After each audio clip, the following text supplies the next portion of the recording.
बिस्मिल्लाहिर्रहमानिर्रहीम अस्सलाम वालेकुम।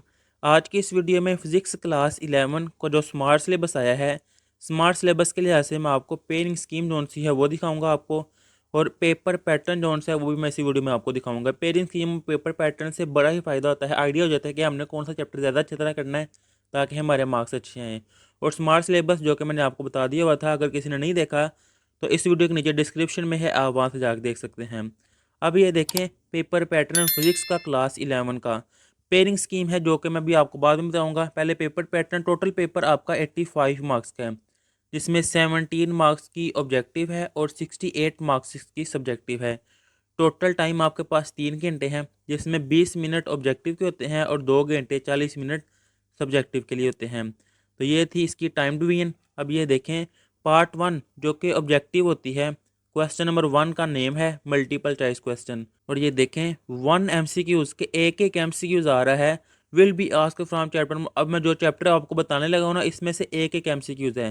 चैप्टर नंबर 1, 2, 3, 4, 6, 8 और 11, इन चैप्टर में से एक एक MCQs आना है, यानी कि 7 चैप्टर हैं, 7 MCQs ये हो गए।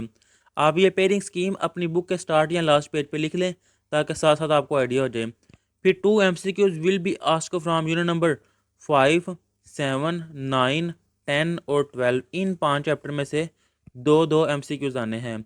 ये थी इसकी ऑब्जेक्टिव की डिवीजन। अब इससे नेक्स्ट आ जाता है इसका सब्जेक्टिव पार्ट, पार्ट 2।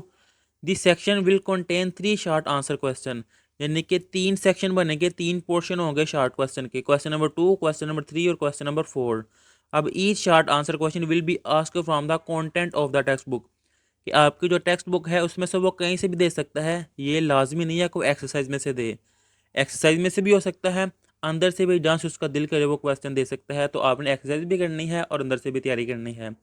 अब क्वेश्चन नंबर 2 जो सा है, टोटल 12 शॉर्ट क्वेश्चन होंगे, जिनमें से आपने 8 शॉर्ट क्वेश्चन करने हैं। तो टोटल 16 मार्क्स है क्वेश्चन नंबर 2। अब ये क्वेश्चन किस चैप्टर में से कितने आने हैं, तो 2 short question will be asked from chapter 1 and 2, के चैप्टर नंबर 1 और चैप्टर नंबर 2 है। चैप्टर नंबर 1 में से भी 2 शॉर्ट क्वेश्चन आने हैं, चैप्टर नंबर 2 में से भी 2 शॉर्ट क्वेश्चन आने हैं। 4 short answer question will be asked from chapter number 3 and chapter number 4। फिर इससे नेक्स्ट आ जाता है चैप्टर नंबर 3 और चैप्टर नंबर 4। चैप्टर नंबर 3 में से भी 4 शॉर्ट क्वेश्चन आने हैं और चैप्टर नंबर 4 में से भी टोटल 4 शॉर्ट क्वेश्चन आने हैं। तो शॉर्ट क्वेश्चन के लिहाज से देखें, चैप्टर नंबर 3 और 4 कितना इंपॉर्टेंट है, 4 शॉर्ट क्वेश्चन आ रहे हैं। 4+4+2+2 टोटल बन जाते हैं 12, जिसमें से आपने 8 करने होते हैं। अगर चैप्टर नंबर 3 और 4 आप बिल्कुल अच्छी तरह कर ले तो आपके 8 शॉर्ट क्वेश्चन क्लियर हो रहे हैं। लेकिन आप चैप्टर नंबर 1 और 2 को भी कीजिएगा, कोई एक चाहे कीजिएगा, ताकि आपके पास चॉइस तो हो, अगर इसमें से कोई क्वेश्चन ना आए तो आप यहाँ से क्लियर कर सकें। इससे नेक्स्ट आ जाता है क्वेश्चन नंबर 3। इसमें भी टोटल 12 शॉर्ट क्वेश्चन होंगे, जिनमें से आपने 8 करने होंगे। 2 short answer questions will be asked from chapter 6 and 8, कि चैप्टर नंबर 6 और चैप्टर नंबर 8, 6 में से भी 2 शॉर्ट क्वेश्चन आने हैं और चैप्टर नंबर 8 में से भी 2 शॉर्ट क्वेश्चन आने हैं। 4 short answer questions will be asked from chapter 5 और चैप्टर नंबर 7, कि चैप्टर नंबर 5 और चैप्टर नंबर 7, चैप्टर नंबर 5 में से कितने शॉर्ट क्वेश्चन आ रहे हैं, 4, और चैप्टर नंबर 7 इसमें से भी 4 शॉर्ट क्वेश्चन आने हैं। अब इससे नेक्स्ट आ जाता है क्वेश्चन नंबर 4। इसमें टोटल 9 शॉर्ट क्वेश्चन होते हैं, जिसमें से आपने 6 करने होते हैं और 12 मार्क्स का होता है ये वाला part. 3 short answer question will be asked from chapter number 9 and chapter number 10, कि चैप्टर नंबर 9 अगर देखा जाए इसमें से 3 शॉर्ट क्वेश्चन आ रहे हैं, चैप्टर नंबर 10 इसमें से भी 3 शॉर्ट क्वेश्चन आ रहे हैं। 1 short answer question will be asked from chapter number 11, ये जो चैप्टर नंबर 11 है इसमें से 1 शॉर्ट क्वेश्चन आ रहा है। And 2 short answer question will be asked from chapter number 12, और चैप्टर नंबर 12 जौन सा है इसमें से 2 शॉर्ट क्वेश्चन आ रहे हैं।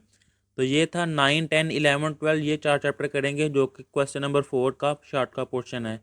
इससे नेक्स्ट आ जाते हैं इसके लॉन्ग क्वेश्चन की डिवीजन। अब इस सब में ये बताया हुआ है कि टोटल आपके पास 5 क्वेश्चन आएंगे, जिसमें से आपने कोई 3 अटैम्प्ट करने होंगे, और हर क्वेश्चन का 8 नंबर होंगे।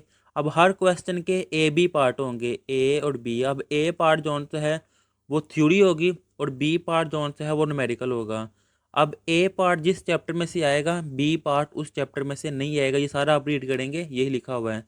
अब ए पार्ट के 5 नंबर हैं और बी पार्ट न्यूमेरिकल के 3 नंबर हैं।